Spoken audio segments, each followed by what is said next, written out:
Hello everybody, I am here with Doctor Who's Fairy Tales. Hold up, right there. I'm reading chapter 1. Okay, the first chapter is called The Garden of Statues. I think it is, I don't know. Okay,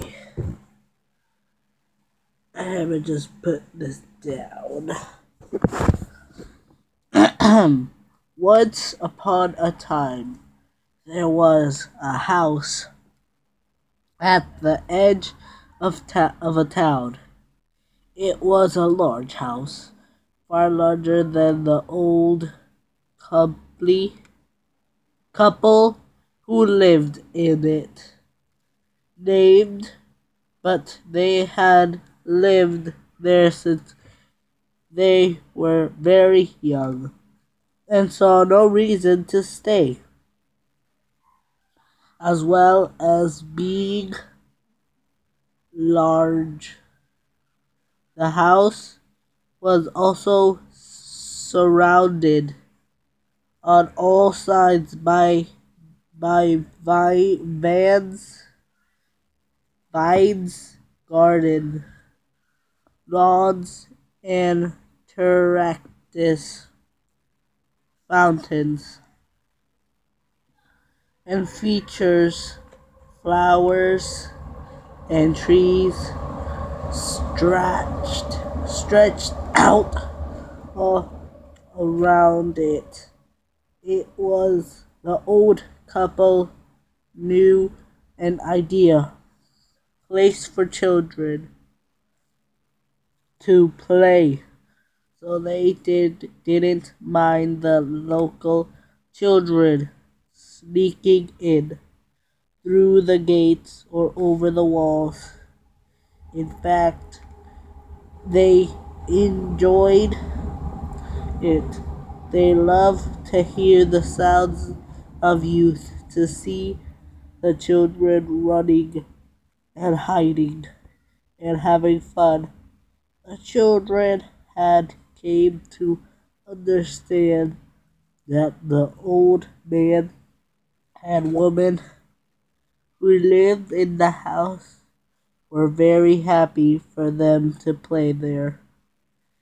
The old couple never interfered with the children's games, but they would walk out on to the main trace, which was close to the house, and leave there an ornate silver tray with sweets, and the children would help themselves to the sweets. And when they were all gone and the tray was empty, one of the children would carry it back to the house and rap loudly on the door with the heavy brass door knocker. The more nervous of the children would simply leave the tray by the door and run away, but the braver ones would wait to hand the tray to the old man or woman and say thank you. Then all the children would wait and watch whoever had came to collect the tray return it to its place on the table in the drawing room. The table was close to one of the main windows to the right of the front door. But then, one day, there were no sweets.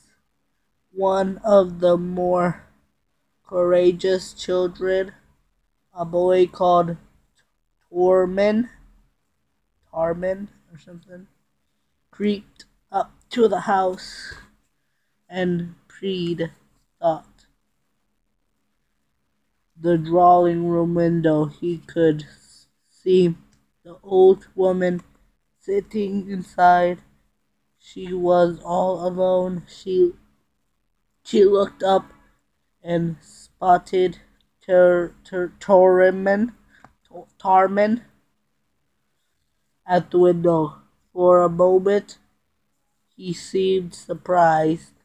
Then her expression slowly changed into a sad smile. She hoped Tarmin's gaze for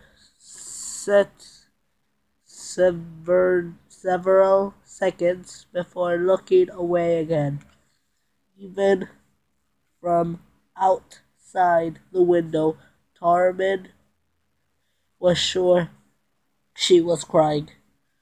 A week later, the old woman was also gone. In silence, the children watched a hearest car slowly out through the gates in front of the house. Inside lay the old woman's body.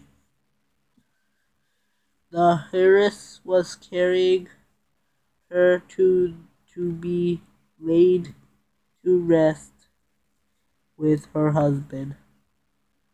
Somehow it didn't seem right to play in the gardens without the old man and the old woman looking on.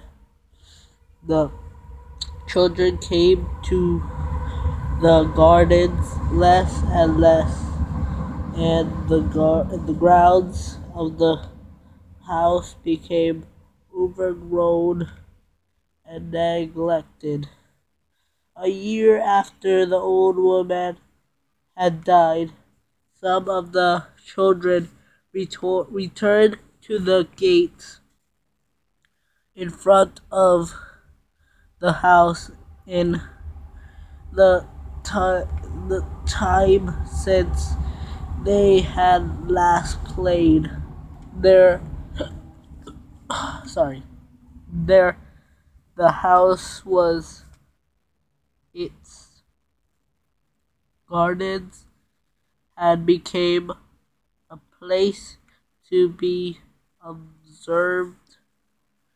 Several children had gone to play in the gardens, and none of them had been seen since. It was as if they had vanished into the air. That's just stories, one of the boys by the gate said. His name was Hal. They probably moved away. Some of the other agreed, but many didn't. I wish we could play in the gardens, in there again. A girl called Ismay said, "Can't we sneak in and see if it's safe?" "Did you want to go in there?" Hal asked alone. Ismay shivered at the thought. "Don't think so," said Hal. "You're scared, aren't you?" Ismay said. "I'm too old to play in gardens," Hal replied, dodging the question. In truth, he was just as scared as any of them. "Don't tease her," Tarmin told Hal. I'll go, Ismay said, silently, into the gardens, right up to the house. You may be scared, but I'm not. Tarman looked at her. Was one of her best friends? What what if the stories were true? What if she never came back? He couldn't bear the thought of never seeing her again. So he said, I'll come with you. Hal sneered. I bet you won't. I bet you'll just climb over the wall, hide for a bit, and then come back. You won't go up to the house at all. Yes, we will, Ismay insisted.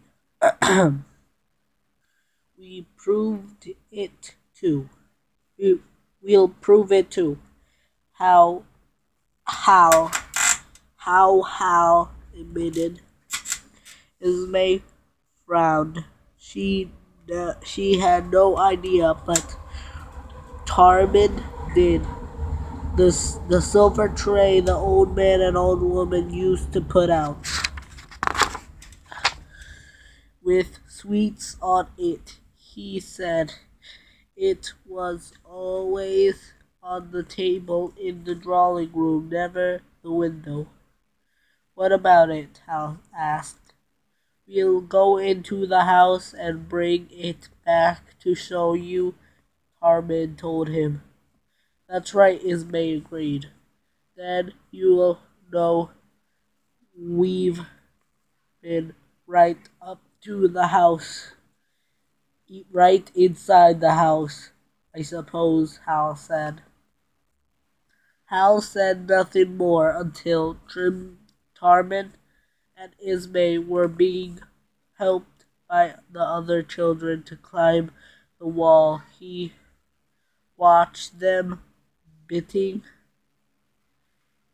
biting his lip nervously. Even though he was not going over the wall himself, they were they you were really gonna going in there? He asked at least. Tarmin reached down from where he sat, perched on top of the high wall, and pulling his mate up next to him. Of course we are. You don't have to, Hal said, speaking quickly.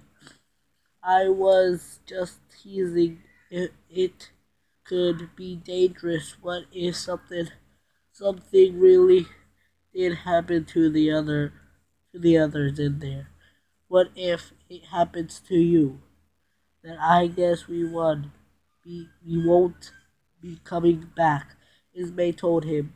And if we don't come back, Trimay added, make sure no one else follows us ever, alright? Alright, Hal said. Good luck, he added as Tarmin grabbed hold of the branch of a tree and started to climb down into the garden like the children waiting on the other side of the wall.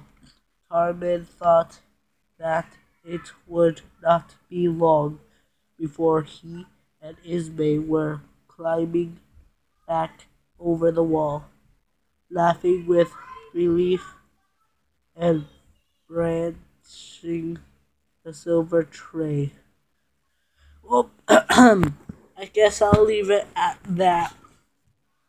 I'll read some more later. Okay, bye.